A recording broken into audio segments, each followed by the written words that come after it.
A biblical perspective on life, culture and current events. This is 2020 on Vision. The federal election is coming. So many sectors are battling to be heard in the campaign. Let's talk about a Christian priority not as often discussed as it should be. Let's talk about older people when we vote.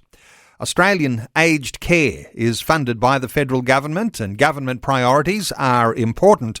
Ben Boland is an aged care chaplain who writes extensively and speaks about aged care. Ben's back with us. Hey Ben, welcome back to 2020. Thank you, Neil. Lovely to be back with you guys. Ben, some reported polling I came across saying that aged care policy is an important issue for 83% of Australian voters in deciding how they'll vote at the election. So this is not to be minimised, is it? This is actually really important when we talk about older Australians. Yeah, look, I'm encouraged that it is that number of coming through. And I think it is really important because every community in Australia has older people. Every family, I would suggest, almost every family has older people. So just as the members of the community, we should be caring about older people and people living with dementia for that matter too. And let's face it, we've got an ageing population. Our demographics say there's lots of us. Baby boomers are all basically over 60 these days. So an ageing population, we're interested in what the government is thinking about older people. Well, it's got to be more than thinking. It's got to be more than words. Because, yes, the fastest growing demographic in Australia, the fastest growing demographic in the world is older people. So we've got to be thinking about how we do that. We have an ageing population across the globe. What does that mean? What services do we expect? What taxes are we prepared to pay? Are critical questions. Now, Ben, you say Australians expect Rolls-Royce aged care services for our loved ones at, some of us remember a Datsun-level taxation. What do you mean by that? Well, I think it's actually more than me. I definitely do say that. That's basically what the Royal Commission found. The Royal Commission into aged care in Australia found that aged care services do not meet Australians' expectations. And what I mean by that is that we expect our older people, and particularly our older loved ones as opposed to the generic older person, to have spectacular care. And that's great, to have someone with them where they need it, to not have to wait to go to the toilet if they need assistance to do that, to have 24/7 nursing. But labour in Australia is expensive. And the biggest cost for aged care providers is staffing. And we run into that conundrum that you end up with in the other care industries, so childcare or education, where how many students per classroom do we want? What is the ratio for a childcare worker in terms of how many infants or toddlers or preschoolers per person? And so that's hard. So we've got what happens at the early part of our lives, and there'll be a lot of talk about childcare. Maybe not as much talk about aged care. Right from this point, though, if we're talking Christian perspectives on how we talk about our older Australians, perspectives even on our voting and on our political engagement, is there some connection, intersection here on our Christian faith values and what ought to be happening for our older Australians? Well, let me answer that in two ways. Firstly, if aged care had the staffing levels that childcare had, we would be over the moon. So currently, let's call a spade, particularly for childcare with younger people who are not necessarily continent. That is very similar to the care required by many older Australians who are equally incontinent. The difference is that a toddler or a baby is very easy to pick up by one person. Most of people in aged care are not 10 or 20 kilograms. They are fully grown adults. So it's much more physically demanding. So that's my first comment. My second comment in regards to that was, as Christians, we are clearly called to love all people because we're all created in the image of God, because Jesus died for all people. That's nice and generic and expressed beautifully in that commandment, love your neighbour as yourself. But there is actually a repetition in Scripture of over 40 times to care for widows, expressed perhaps in my mind most famously in James's letter. Religion that God accepts is this, to care for widows and orphans in their distress. Now, I think we do a reasonable job, not a perfect, but a reasonable job of caring for orphans. But I don't know that we can say the same in terms of our care for widows, particularly if we treat widow as synonymous with older people, which isn't always the case, but most widows are older. Let me get your impressions about what's been happening so far as the funding of aged care goes. You're working in the aged care sector. You're a chaplain. You know, governments are always increasing their funding to aged care because costs keep going up. Is each side matching each other? Is there any competition? Is either side doing better than the other as you look at things right now? So historically, we haven't seen increases. Post-Royal Commission, the Labor government has increased aged care funding, and that move has been supported by the other side of politics, the Liberals.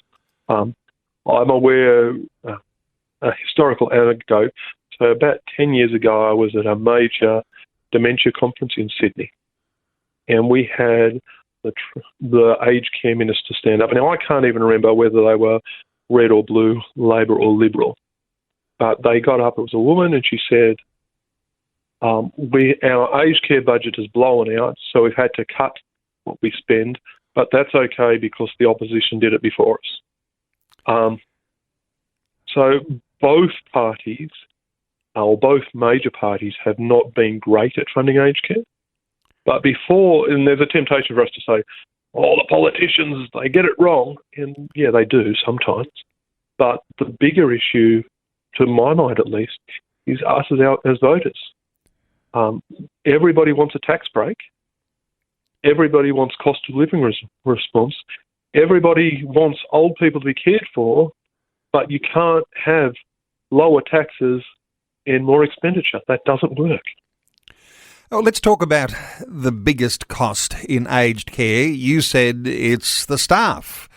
So if we don't have quality staff working in aged care, the Rolls-Royce model is a whole lot further off than the Datsun model, as you say. So the staff, though, but tell me, give us an impression here of the way you think about the staff that work in aged care. We could think of them as just going through the motions, finishing a shift, and it's just a job and a pay packet.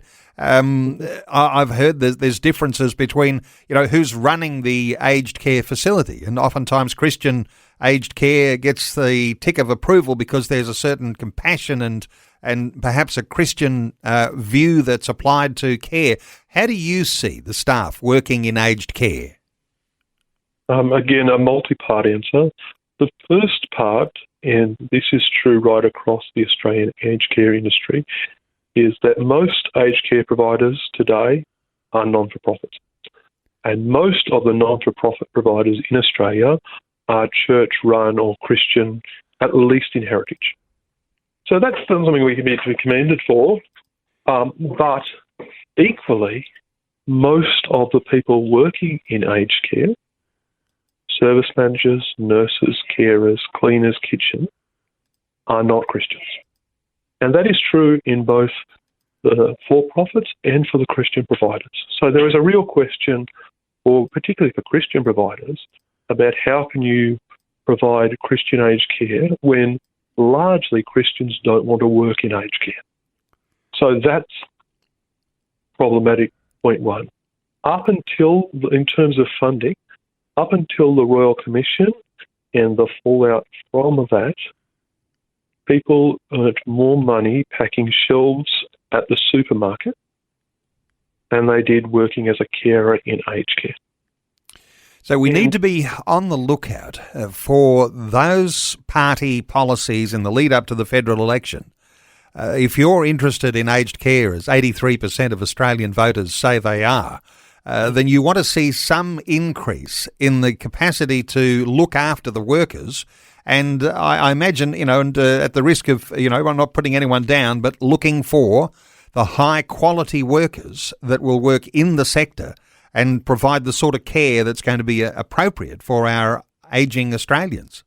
Yeah, look, recruitment of workers, training of current workers, and retention of great workers are all absolutely critical for aged care in Australia to improve. We don't particularly need better buildings. We do need to continue to improve our staff in terms of both number and quality. In terms of voters, I think we should be asking, when you see someone campaigning, and let's face it, they're campaigning now, and says, please come and vote for me, I'm candidate from party X. If we're serious about aged care, we're going to say, so what's your party's policy on aged care? How is that going to be better than the opposition? Whether that's Labor or Liberal. Because at the moment, both major parties are in lockstep. There has been no announcement from either party that differentiates them, or either of the major parties that differentiates them in terms of aged care. So we need to vote considering our Christian values, but we also, I would argue, need to be active in terms of when that person rings you on the phone to say, please vote for X, Y, and Z. Well, what's that going to do for older people in Australia? Well, there's a challenge there, isn't there, to raise the aged care question when you have an opportunity to interact with candidates for the upcoming federal election. Ben, is there any website or is there any articles that we can point listeners to around this particular issue on what happens, how we actually cast a vote when it comes to aged care, and even with our Christian ethics involved in our own voting potential? Any thoughts? Is there anywhere we can point people? I'm not aware of anything relating to the current federal, pseudo-federal election at the moment, Neil, unfortunately. I've definitely written some pieces. They're a bit dated now, but that were published on the Eternity to the Bible Society website that talks about aged care and should we value older people. So there is a little bit of stuff historically that I've written and that other better minds than me have written too about aged care, but I'm not aware of anything specific to our current, pseudo-election campaign. Okay, well, Ben Boland, an aged care chaplain, he writes extensively, and you can find some of those things that he's writing about, more generic, not so much about the upcoming election, but interesting just the same when it comes to our ageing population here in Australia. You can connect with Ben on YouTube, where you can look out for Jesus Love in Aged Care.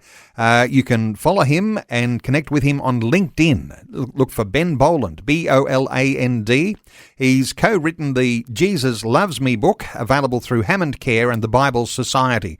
And, connect with Ben where you can. Certainly we'll look forward to another conversation too around our older Australians and in the lead up to the election. Ben, thanks so much for sharing these thoughts with us today on 2020. Neil, it's been lovely to be with you and to be with the Vision listeners and the 2020 program. Thanks for taking time to listen to this audio on demand from Vision Christian Media. To find out more about us, go to vision.org.au.